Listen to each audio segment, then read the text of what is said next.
অভিনয় নেই অনেক বছর, ছিলেন না কোনো খবরেও। ভাষা ভাষা শোনা যেত বিয়ে করে সংসারী হয়েছেন, তবে ছিল না কোনো তথ্য প্রমাণ। অবশেষে মাস কয়েক আগে পারিবারিক জমি বিরোধের ঘটনায় থানায় জিডি হলে প্রকাশ্যে আসেন চিত্রনায়িকা পপি। সে সময় জানা যায় বিয়ে করেছেন তিনি, আছে সন্তান। সংসার ও সন্তান নিয়ে সুখে আছেন একসময়ের কোটি পুরুষের হৃদয় কাঁপানো নায়িকা। তুমুল জনপ্রিয়তার পরও হঠাৎই যেন হারিয়ে গেছেন পপি। এ নিয়ে অবশ্য আক্ষেপও নেই নায়িকার। তার ভাষ্য, পরিবারের জন্য দায়িত্ব পালন করতে হয়, কিন্তু নিজের ভিত্তি শক্ত না করে সবার জন্য সবকিছু বিলিয়ে দেওয়া উচিত নয়, কারণ পরে কেউ আঙ্গুল তুলে কথা বলতে পারে। একসময় ভেবেছিলাম সবাই আমার, কিন্তু পরে দেখলাম কেউই আর আমার নেই।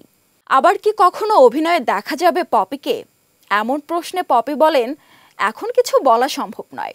আপাতত অভিনয় করছি না, এটাই বড় কথা। সংসার নিয়েই ব্যস্ত আছি, ভবিষ্যতের ব্যাপার তখন দেখা যাবে। এই মুহূর্তে পপির জন্য আটকে আছে কাঠগড়ায় শরৎচন্দ্র সিনেমার কাজ। সেটি আবার শুরু হতে পারে বলে শোনা যাচ্ছে। এই বিষয়ে পপি অবশ্য কোনো গ্রিন সিগন্যাল দেননি। আরও সংবাদ পেতে চোখ রাখুন প্রতিদিনের বাংলাদেশের ওয়েবসাইট, ফেসবুক পেজ ও ইউটিউব চ্যানেলে। এতক্ষণ সঙ্গে থাকার জন্য ধন্যবাদ।